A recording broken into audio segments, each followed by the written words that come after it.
બેંકમાં તમારું બચત ખાતું તો હશે જ। જો હા તો આ સમાચાર ફક્ત તમારા માટે છે, કારણ કે ઘણા લોકોના મનમાં પ્રશ્ન આવ્યો જ હશે કે બચત ખાતામાં વધુમાં વધુ કેટલી રકમ રાખી શકાય અને કોઈ વ્યક્તિ પાસેથી એક દિવસમાં કેટલી રોકડ રકમ જમા કરાવી શકાય। તો ચાલો જાણીએ।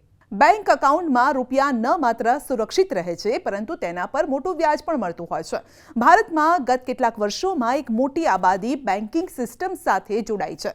ખાસ વાત તો એ છે કે ભારતમાં સેવિંગ એકાઉન્ટ ખોલવાની કોઈ લિમિટ નથી, એટલે કે એક વ્યક્તિ ગમે તેટલા બચત ખાતા ખોલી શકે છે અને એવામાં તે જાણવું જરૂરી છે કે સેવિંગ્સ એકાઉન્ટમાં એક વ્યક્તિ કેટલા રૂપિયા રાખી શકે।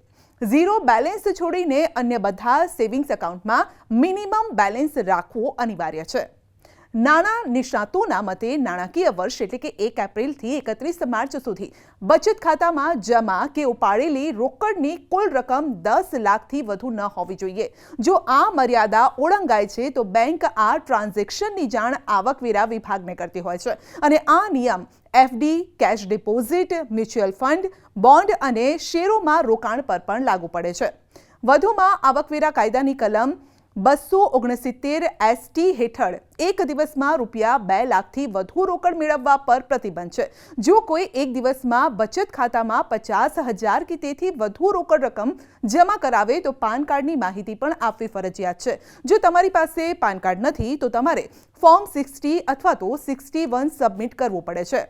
એક નાણાકીય વર્ષની અંદર 10 લાખથી વધારે ટ્રાન્ઝેક્શન થતા હોય એવા કેસમાં ઇન્કમટેક્સ ડિપાર્ટમેન્ટ નોટિસ મોકલીને ખુલાસો માંગી શકે છે અને આ ખુલાસો જો સંતોષકારક ના હોય એવા કેસની અંદર ઇન્કમટેક્સ ડિપાર્ટમેન્ટ તમારા પર એક્શન પણ લઈ શકે છે। આ ઉપરાંત જો તમને તમારા રોકડ વ્યવહારો માટે આવકવેરા વિભાગથી નોટિસ મળે છે તો તમારી પાસે તમારા નાણાંના સોર્સના પૂરતા દસ્તાવેજ આપવા પડશે, જેમાં બેંક સ્ટેટમેન્ટ, રોકાણના રેકોર્ડ અથવા તો વારસાના દસ્તાવેજો સામેલ હોઈ શકે છે। નિષ્ણાતો સૂચવે છે કે જો તમને કોઈ ટ્રાન્ઝેક્શન વિશે શંકા હોય તો અનુભવી ટેક્સ સલાહકારની જરૂરથી સલાહ લો। ઇન્કમટેક્સ ડિપાર્ટમેન્ટના દૃષ્ટિકોણથી વિચારીએ તો એક નાણાકીય વર્ષની અંદર એટલે કે 1 એપ્રિલથી 31 માર્ચ સુધી કેશ ટ્રાન્ઝેક્શન જો 10 લાખથી ઉપર થતા હોય એવા કેસની અંદર ઇન્કમટેક્સ ડિપાર્ટમેન્ટ બેંક પાસેથી આની માહિતી મેળવતી હોય છે। તદુપરાંત કેશ ટ્રાન્ઝેક્શનને મોનિટરિંગ કરવા માટે બેંક તમારો 2 અથવા 5% TDS પણ કાપતી હોય છે। એક્સપર્ટ્સના મતે બચત ખાતામાં રૂપિયા જમા કરવા પર ઇન્કમટેક્સ કાયદો કે બેન્કિંગ રેગ્યુલેશનના કોઈ મર્યાદા નિર્ધારિત કરવામાં આવી નથી।